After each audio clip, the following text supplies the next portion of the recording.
Olá, você que está acompanhando aqui o Jornal da Record News, eu gostaria de fazer duas perguntas. Todo dia a gente faz pergunta aqui, pede para você dar opinião. Mas hoje a pergunta é o seguinte.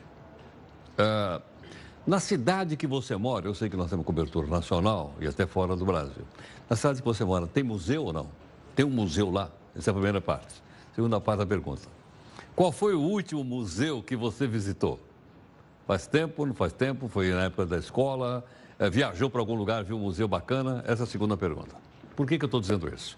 Porque hoje o nosso convidado aqui é o Nelson Colas. O Nelson é diretor de Relações Internacionais da FEAMBRA, que é a Federação de Amigos do Museu do Brasil, e gentilmente está aqui conosco. Nelson, bem-vindo no jornal. Muito obrigado pela presença. Eu que agradeço a oportunidade. Nelson, vamos falar então dos museus brasileiros. Não vamos falar dos internacionais, porque eles ficam mais difíceis da gente alcançar. É verdade, Museu brasileiro. É verdade. Eu perguntei para o nosso público que nos acompanha, inclusive nas redes sociais, se na cidade deles tem ou não um museu. Não importa se é pequeno, grande, etc. Você tem número a respeito de museus no Brasil? Sim.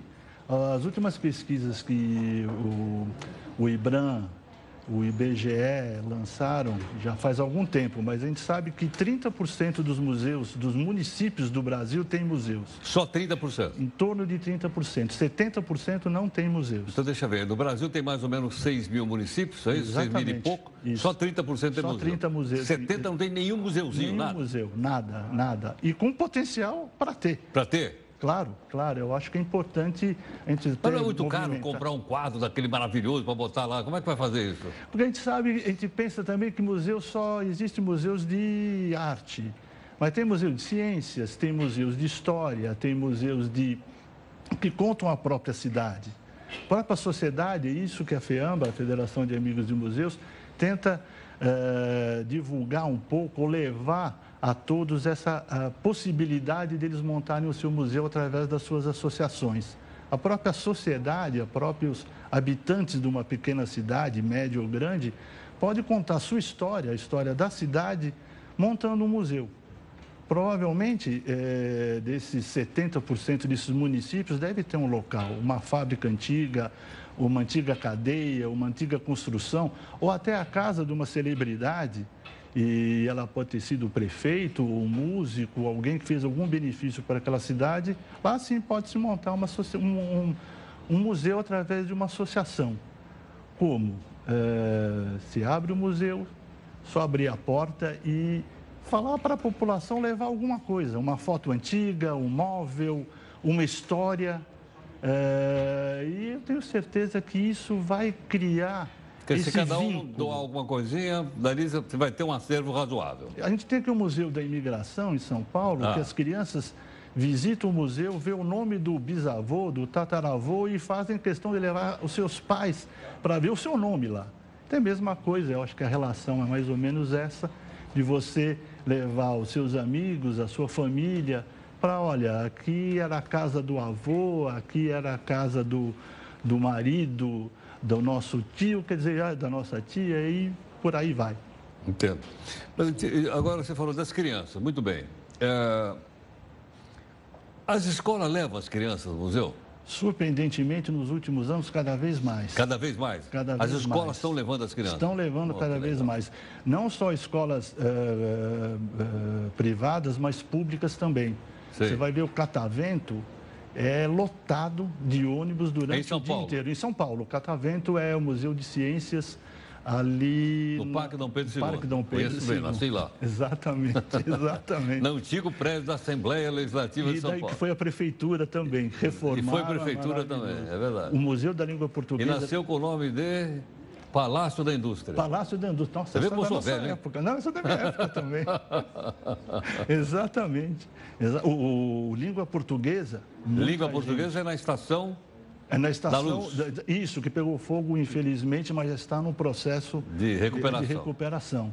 Você tem o MASP, Pinacoteca, todos esses museus, tirando o Museu do Futebol. Claro, no Pacaembu, perto da nossa casa. Exatamente. Dá para correr lá. Dá para correr lá. Agora, deixa eu perguntar o seguinte. As pessoas também não ficam um pouco frustradas quando chega lá e o museu não está aberto? Por exemplo, vamos falar do Museu da Independência do nosso país, que é no bairro do Ipiranga, em São Paulo. O museu está fechado. É verdade. Eu fui lá umas 2 ou 3 vezes já, mas está fechado. É verdade, isso passou por uma crise muito grande nos últimos 3, 4 anos, principalmente de conservação, de manutenção. O museu estava tendo água infiltrando, precisava de uma remodelação. E isso foi decidido há mais ou menos uns 3, 4 anos e estão fazendo todo esse processo de restauro. Eu vou te perguntar uma coisa. Quando a gente fala em museu, nós estamos falando de dinheiro público ou de iniciativa privada ou uma soma dos dois? Como é que funciona isso? Olha, perto de 65% dos museus do Brasil pertencem ao município. 65% das prefeituras? É para as prefeituras. Só 10 a 15% é privado.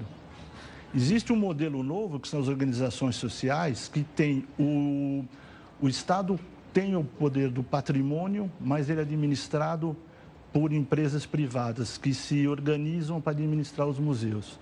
Esse é um sistema que está funcionando muito bem aqui em São Paulo.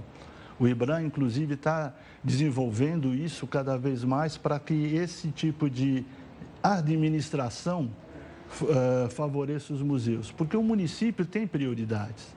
A gente entende que você preservar os museus, cada vez mais é mais difícil, dinheiro, Eu também acho verba. que a prefeitura deve estar mais preocupada com saúde, educação, saneamento básico. Sem dúvida. E pode passar essas coisas para uma entidade que queira administrar, não é isso? Exatamente. E aí que entra um pouco a Associação de Amigos de Museus. A Federação de Amigos de Museus tem programas para orientar esse grupo de pessoas que estejam interessados em preservar o seu patrimônio.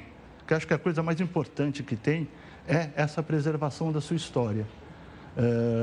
Por isso que a gente vê que uma pequena bairro, uma pequena sociedade, uma comunidade pode usar o seu talento ou a sua vocação como pessoa, como cidadão, para proteger esse museu. Seja na doação de obras, como eu comentei agora há pouco, desde a verba de dinheiro, até mesmo uma simples pintura do museu.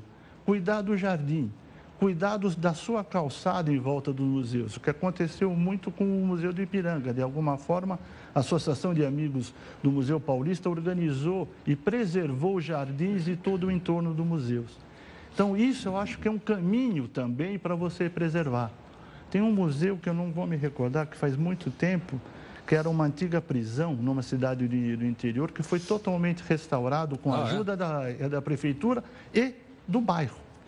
Você pega empresários que têm interesse, porque vai trazer gente à cidade, vai fazer com que elas visitem um fluxo turístico, Exatamente. Cria uma atividade econômica em volta do museu. Exatamente, claro. Um restaurante, um bar, um hotel, uma pousada, enfim. Ele acaba estimulando também isso, né? E principalmente leva o museu a entrar na linguagem, vamos dizer, numa palavra de marketing, do consumidor. Ele passa a vender o que está lá dentro, passa a explicar melhor para a população o que você vai ver. Sim. Então, isso também é importante, tanto a linguagem, a curiosidade, a pessoa perder o medo de você visitar. Por que eu vou visitar, Tom? Mas eu não entendo nada. Não precisa entender, vai lá e vê. Lógico, claro. E isso E as exposições estão cada vez mais didáticas, né? Mais simples da gente entender, tem coisas escritas, dá para a gente acompanhar, não é verdade? A sociedade brasileira, o Brasil é um país muito jovem. E esse processo de aprendizado, de cultura, é lento. É lento. De uns anos para cá, a gente vai vendo essa explosão da curiosidade de você também conhecer a arte. Naturalmente, a gente sai daqui e fala, poxa vida, eu vou viajar, vou para o Louvre, para o Metropolitan, para o mundo, porque sabe o que tem lá. Lógico. Mas aqui, no MASP, também tem obras importantes, na Pinacoteca, no Museu da Língua Portuguesa tem a nossa história, no Museu de Histórico Nacional, no Rio de Janeiro, tem a história. E tem o futuro também, né? O Museu do Amanhã, sobre a nossa língua, e até a gente gosta pouco de futebol. Nelson, muito obrigado. Eu que agradeço muito. Muito obrigado. Olha, você acabou de acompanhar aqui a participação, então, do Nelson Colassi, que é diretor internacional da FEAMBRA, feambra.org. Para você entrar lá, para você acompanhar, então, o que se acontece com o Museu do Brasil, e mais, de uma iniciativa comunitária de se formar pequenos museus no interior do nosso país.